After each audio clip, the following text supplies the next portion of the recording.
नमस्कार, मैं रवीश कुमार। एक मकान में 1000 वोटर और 15 विधानसभाओं में 60,000 से अधिक डुप्लीकेट वोटर। एक तरफ स्वतंत्र पत्रकारों की रिपोर्ट बता रही है वोटर लिस्ट के जरिए क्या खेल हो रहा है या किस तरह से वोटर लिस्ट बनाई जा रही है, और दूसरी तरफ एक नई लड़ाई शुरू हो गई है। तो क्या वोट चोरी के जवाब में हर महिला के खाते में 10,000 देने की योजना लॉन्च की गई है? बिहार का वोटर अभी एसआईआर का फॉर्म भरकर फारिग हुआ था, अब उसे 10,000 के लिए आवेदन भरने की भीड़ में लगा दिया जाएगा। गजब की लड़ाई चल रही है, भीड़ जा रही है वोट चोरी को समझने के लिए, तो भीड़ से कहा जा रहा है समझना बाद में, पहले ले जाओ 10,000 रुपए। इसे काउंटर करने के लिए, वोट चोरी के अभियान को काउंटर करने के लिए रोजगार की एक नई योजना लॉन्च की गई है। ऐसी योजना देश में कहीं नहीं। इस फैसले की जानकारी देते हुए मुख्यमंत्री नीतीश कुमार ने ट्विटर पर लिखा है कि अपनी पसंद के रोजगार के लिए बिहार की महिलाओं को 10,000 रुपए दिए जाएंगे। ये अपनी पसंद क्या है? क्या यह रोजगार की कोई नई कैटेगरी है? अपनी पसंद का रोजगार बताइए और सरकार आपके खाते में 10,000 देगी। एक बार में 10,000 देकर वोट लेने का यह फॉर्मूला चल भी सकता है। 30 साल के लिए, 40 साल के लिए स्थायी रूप से किसी नौजवान को नौकरी देने से अच्छा है उसी के घर में एक महिला के खाते में 10,000 रुपए दे दिए जाएं। बेरोजगारी का मुद्दा खत्म। अगर इतना ही पैसा है तो राज्य सरकार सर्वे संविदा कर्मियों को एक झटके में परमानेंट क्यों नहीं कर देती है? उन्हें क्यों इतने दिनों से धरने पर बैठना पड़ा है? मोदी सरकार को भी मुद्रा योजना बंद कर देनी चाहिए।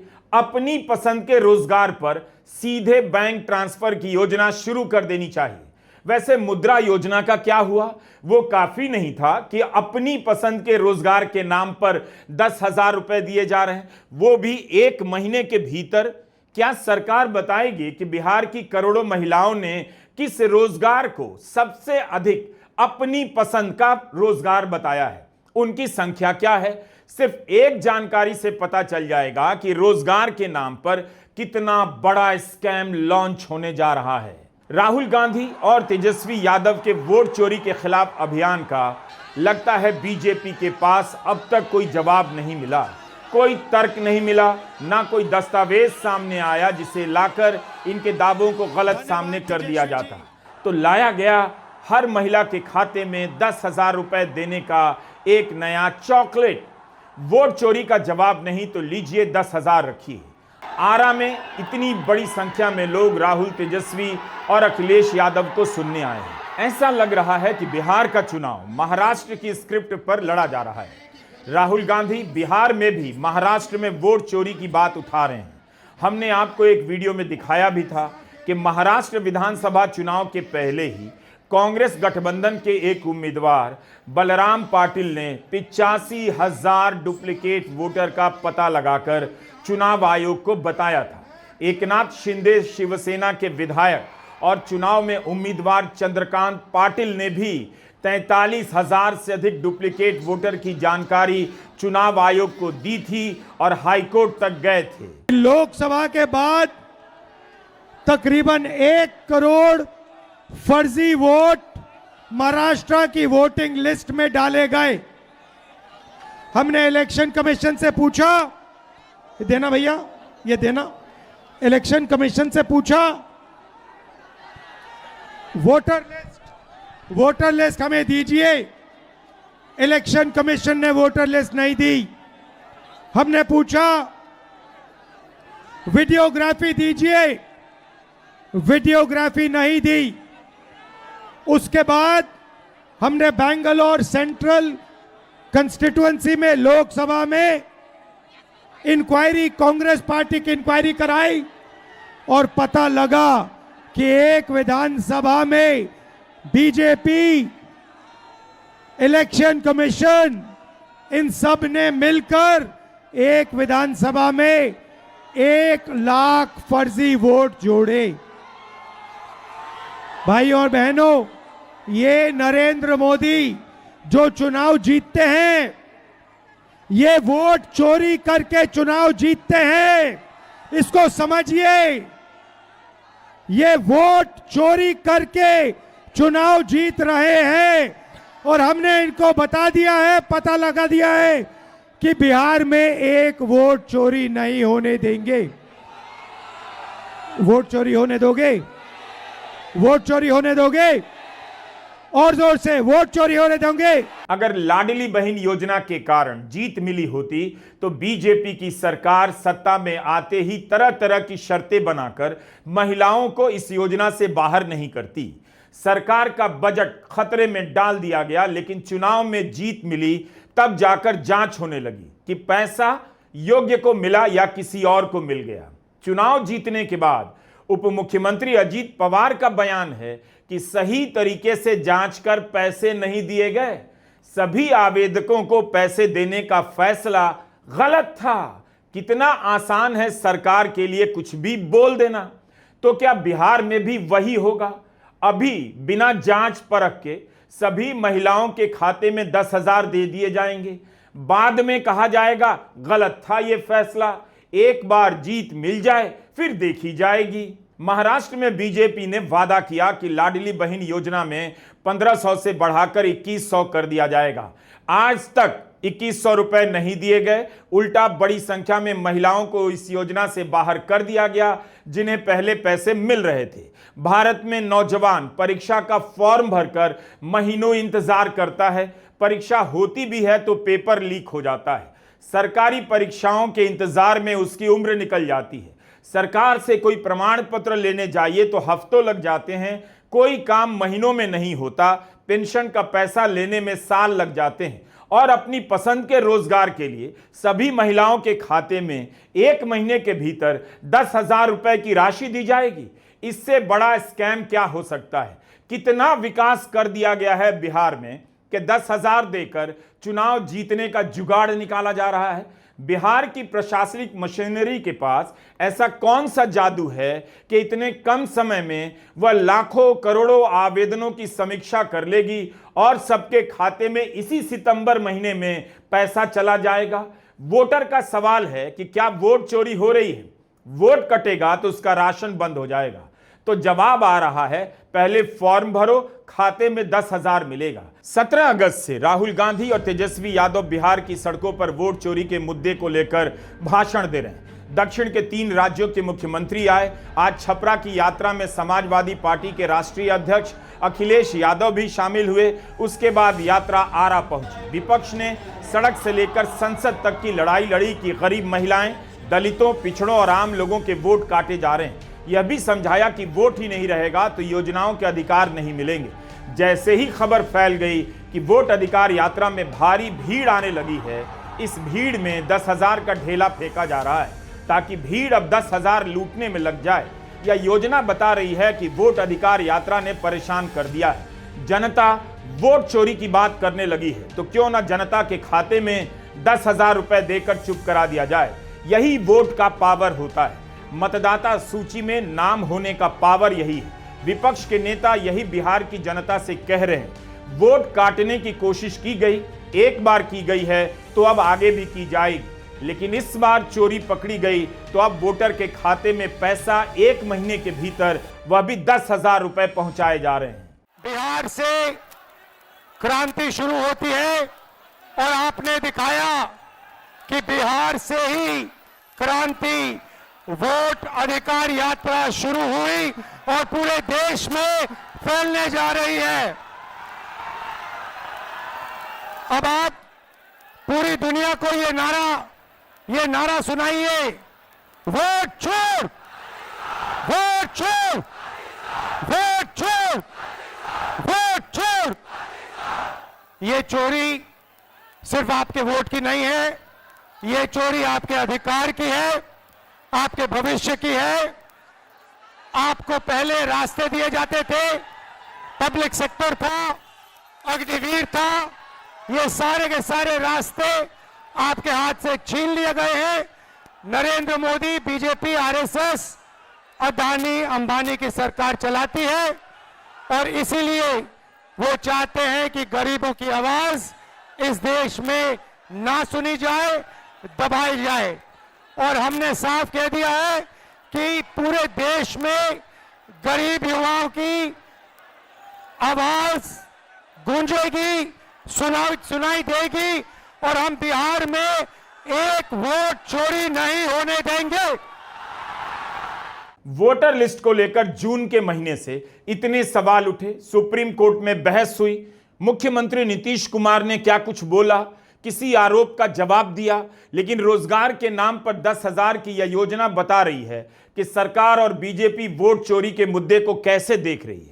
इसके बाद भी वोट चोरी को लेकर जो आरोप लग रहे हैं और एसआईआर को लेकर जो खबरें आ रही हैं, आप उन्हें नजरअंदाज नहीं कर सकते हैं। उन पत्रकारों की रिपोर्ट की बात करनी होगी जिनसे पता चलता है कि वोटर लिस्ट में क्या क्या खेल हुआ है, क्या क्या खेल हो चुका था, मगर ऐसी रिपोर्ट और विपक्ष की सक्रियता के कारण होने से बच गया। पूरी तरह बचा है या नहीं कोई दावे के साथ नहीं कह सकता, इसीलिए इस वीडियो को आप पूरा देखिए। यह एक काल्पनिक मकान है।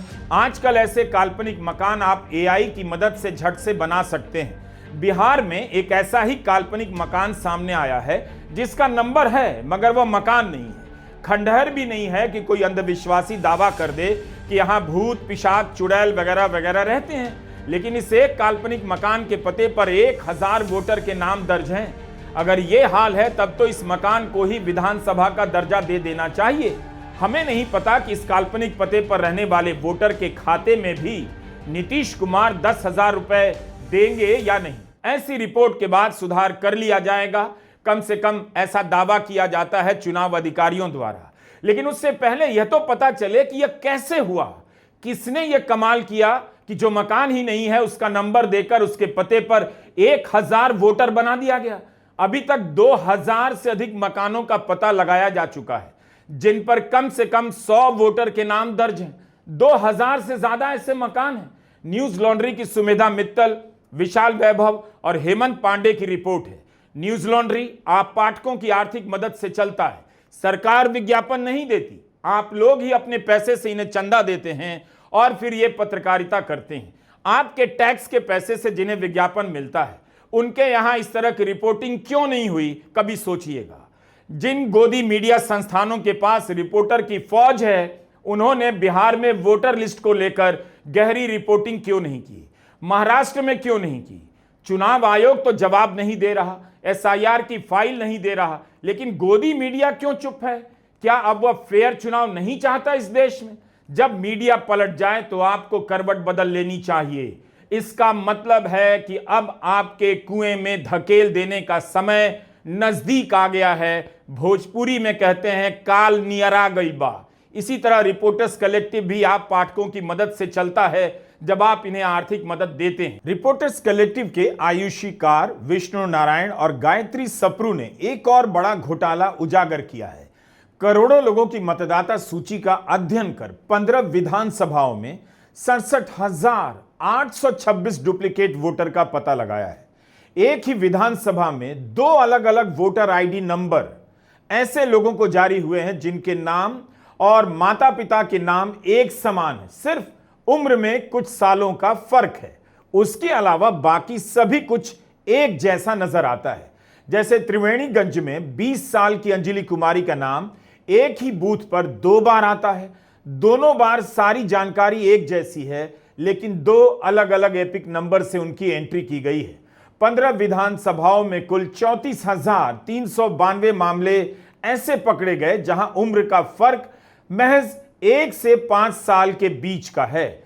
13,898 मामलों में सारी जानकारियां एक जैसी हैं, सिर्फ 5 से 10 साल के बीच का उम्र का फर्क है। एक और बात है, यह तो उजागर हो रहा है, लेकिन इसके पीछे की डिजाइन अभी भी आप समझ नहीं पा रहे हैं कि आखिर इसके पीछे था कौन, मकसद क्या था, किसने ऐसे लोगों को तैयार किया जिनके नाम से 2-2 नंबर के वोटर आई कार्ड बन सकते हैं। क्या यह डरावना नहीं है? क्या आप इस बात से चैन की नींद सो सकते हैं कि भारत का चुनाव भरोसे के लायक नहीं रहा? वोटर लिस्ट पर भरोसा अब नहीं किया जा सकता है। इसी समय में अजीत अंजुम लगातार बिहार की सड़कों पर रिपोर्ट कर रहे हैं, अलग अलग जगहों से बता रहे हैं कि कहां वोटर जिंदा है लेकिन मरने वालों के नाम में शामिल है और कहां मर गया है मगर जिंदा वालों के नाम में। अनेक रिपोर्ट आपको मिल जाएगी। इसी समय में सुमेधा, विशाल, हेमंत, आयुषी, विष्णु, गायत्री जैसे पत्रकार हैं जो मतदाता सूची में लाखों वोटर के डिटेल की छानबीन कर बड़ी बड़ी तस्वीरें पेश कर रहे हैं, जिनकी रिपोर्ट से आप देख पा रहे हैं कि आज का भारत एक विश्वसनीय तरीके से वोटर लिस्ट नहीं बना पा रहा है। अगर इन पत्रकारों ने इस तरह रिपोर्टिंग नहीं की होती तो गोदी मीडिया से आपको कुछ पता नहीं चलता। इन सभी का काम एक अलग लेवल पर है और उसके समानांतर वोट चोरी के खिलाफ विपक्ष की यात्रा। इन पत्रकारों की रिपोर्ट भले जनता तक ना पहुंचे, लेकिन विपक्ष की रैली से वोट चोरी स्लोगन के रूप में घर घर पहुंचने लगा है। शाम को हमारी मीटिंग होती है, आप देखिए चारों ओर देखिए, इन्होंने लाइटें ऑफ कर दी हैं। आप अपने फोन की सारी लाइट ऑन करो, सारी की सारी फोन की लाइट ऑन करो, सारी ऑन करो। ये जो है, ये जो लाइट है ये आपके वोट जैसी है, ठीक है? ये आपके पास एक है। ये हिंदुस्तान का संविधान हम सबको एक वोट देता है, दो नहीं देता। किसी जात को, किसी धर्म को, किसी आदमी को, किसी औरत को दो नहीं देता, एक देता है, सबको एक देता है। जितने वोट अनिल अंबानी, धीरूभाई अंबानी, मुकेश अंबानी को मिलते, उतने ही हिंदुस्तान के सबसे गरीब बच्चे को मिलते हैं। उम्मीद है आपको यह बात परेशान करती होगी और बहुत जल्दी आप गोदी चैनलों और अखबारों को बंद करेंगे। Scroll, news laundry, reporters collective और द वायर को आर्थिक मदद देने के बारे में सोचेंगे। आपका भरोसा कई जगहों पर टूटा है, केवल चुनाव आयोग से नहीं टूटा, मीडिया ने भी तोड़ा है। आरटीआई से जब दस्तावेज की मांग की गई कि दीजिए वो फाइलें जिनसे पता चलता है कि एसआईआर का फैसला कैसे हुआ, आपने किससे राय ली, किस किस से बात की, तो आयोग दस्तावेज नहीं देता है। जबकि आरटीआई का कानून है कि दस्तावेज नहीं देना अपराध है। चुनाव आयोग संवैधानिक संस्था है, लेकिन आज जब आप इसके सामने अपने संवैधानिक अधिकार को लेकर जाते हैं तो जवाब नहीं मिलता। सूचना का अधिकार संवैधानिक अधिकार है या नोट करना चाहिए? जिस विपक्ष को आप दिन रात नकारा कहते हैं, वह अगर वोटर लिस्ट के सवाल को लेकर सुप्रीम कोर्ट नहीं गया होता, बिहार की सड़कों पर नहीं उतरा होता, तो आपके वोट के अधिकार का क्या होता? क्या आपको अंदाजा भी है कि एक वोटर का भी वोट कट जाने का क्या मतलब होता है और उसका नतीजा क्या हो सकता है? संविधान ने हम सबको बराबरी से एक वोट का अधिकार दिया है। एक वोट के कट जाने का मतलब है कि उस आदमी को संविधान की सबसे बड़ी सुरक्षा से अलग कर देना। पूरे लोकतंत्र पर हमला है और एक बड़े तंत्र से यह हमला किया जा रहा है। स्केल इतना बड़ा है कि जब तक आप वोट चोरी को ठीक से समझ रहे होते हैं, तब तक दूसरे मुद्दे खड़े कर दिए जाते हैं। लेकिन इसके बाद भी कई लोग परिणाम की चिंता किए बगैर इस समय में अपनी भूमिका दर्ज कर रहे हैं। योगेंद्र यादव सुप्रीम कोर्ट के सामने वोट चोरी के खेल को उजागर कर चुके हैं, बहस कर चुके हैं, पटना में जनसुनवाई करने गए, लगातार वीडियो बनाकर मुद्दे को जनता तक पहुंचा रहे हैं, इंटरव्यू दे रहे हैं, यात्राएं कर रहे हैं। इंडियन एक्सप्रेस में ही योगेंद्र यादव अपने सहयोगियों के साथ मिलकर अब तक 8 बड़े बड़े लेख लिख चुके हैं। हो सकता है बिहार की गरीब जनता के पास ऐसी जानकारी ना पहुंचे, लेकिन किसी को तो बोलना पड़ेगा कि जनता के साथ क्या गलत हो रहा है। 26 अगस्त को इंडियन एक्सप्रेस के लिए कामायनी स्वामी, राहुल शास्त्री और योगेंद्र यादव ने रिपोर्ट कर दिखाया है कि बिहार एसआईआर में मास लेवल पर वोटर डिलीट किए जा सकते हैं। ऐसे लोगों की संख्या काफी कम है जिन्होंने फॉर्म के साथ अपने कागज दिए हैं। जब चुनाव आयोग कहता है कि 98% से अधिक फॉर्म प्राप्त हो चुके हैं, तब वो ये नहीं बताता कि ऐसे कितने लोग हैं जिन्होंने आधार जैसे डॉक्यूमेंट जमा किए हैं, जिन्हें आयोग अस्वीकार करता रहा है। भारत जोड़ो अभियान के वॉलंटियर्स ने करीब 500 घरों में जब 1400 से अधिक लोगों का सर्वे किया, तो पता चला कि इनमें से सिर्फ 49% लोगों ने ही पूरे फॉर्म जमा किए हैं। सिर्फ इतने लोगों के फॉर्म में दस्तखत हैं, जानकारी है, फोटो है और कागज संलग्न है। अधिकतर लोगों ने या तो फॉर्म जमा नहीं किया या फिर अधूरा छोड़ दिया। 1400 लोगों में से सिर्फ 81% लोगों ने ही फॉर्म मिलने के बाद वापस भेजा था। आसान नहीं है। जिस स्केल पर यह सब हो रहा है कि कोई योगेंद्र यादव अपने सीमित संसाधनों के दम पर पूरे राज्य का सर्वे कर ले, चुनावों के समय सर्वे कर माहौल बनाने वाले बहुत आ जाएंगे गोदी मीडिया के चैनलों में, शुरू भी हो गया है। लेकिन इस समय क्यों नहीं सर्वे कर रहे हैं कि कितनों का नाम कटा है, कितने लोगों ने फॉर्म भरे हैं? क्योंकि कोई चाहता नहीं कि जनता को यह बात मालूम हो।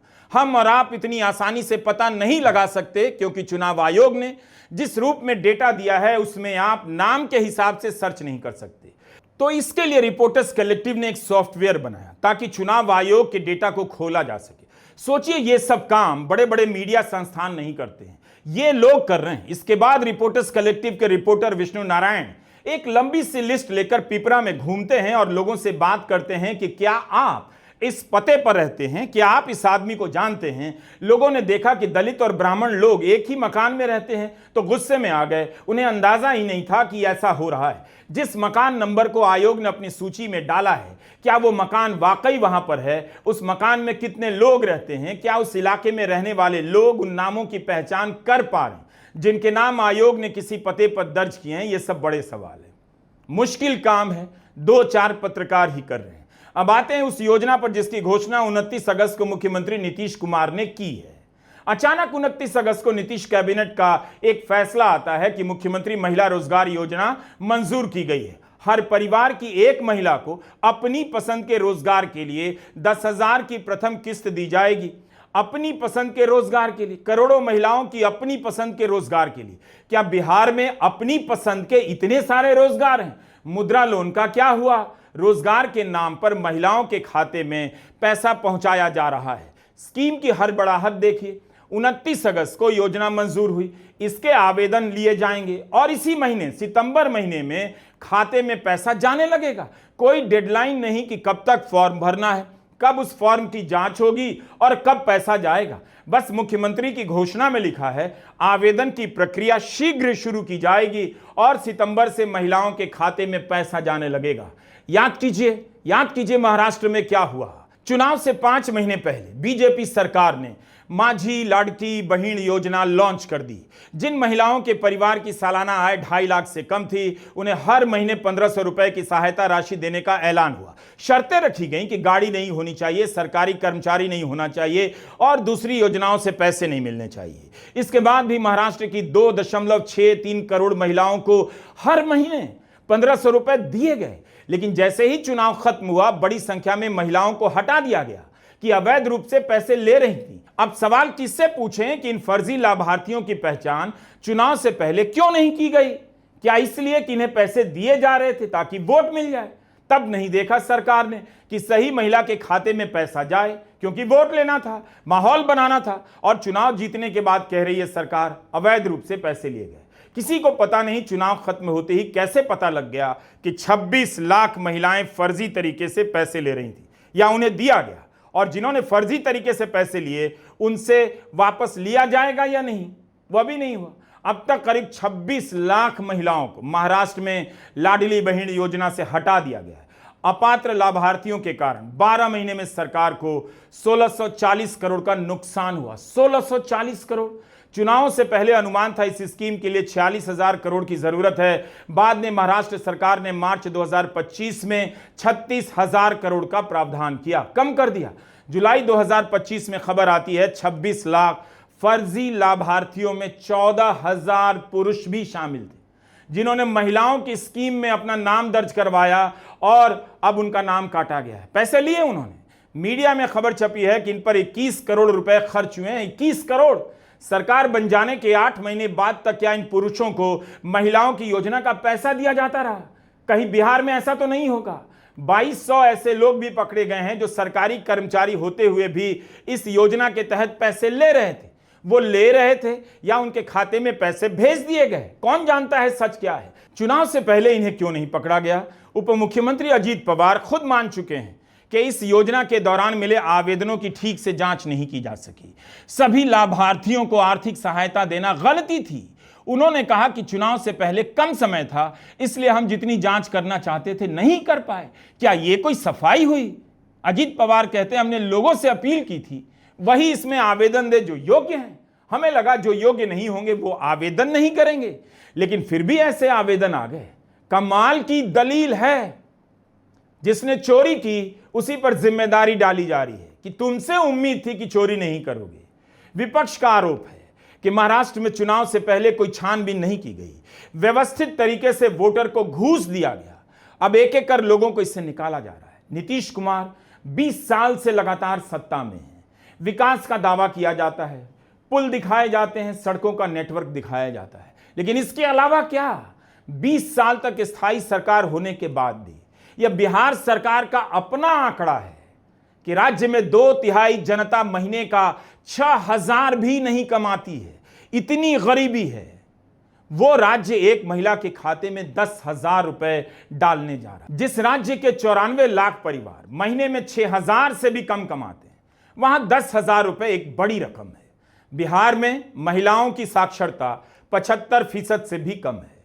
महिलाओं तक अखबार भी नहीं पहुंचता, ना पढ़ने की संस्कृति है, उन तक सूचनाएं नहीं पहुंच पाती, और अखबारों में खबरें कैसे छपती हैं आप जानते हैं। तो केवल योजना और 10,000 की योजना लॉन्च कर दी जाती है, क्योंकि यही सूचना के रूप में वोटर के पास पहुंचती है, 10,000 रुपए के रूप में। नमस्कार, मैं रवीश कुमार।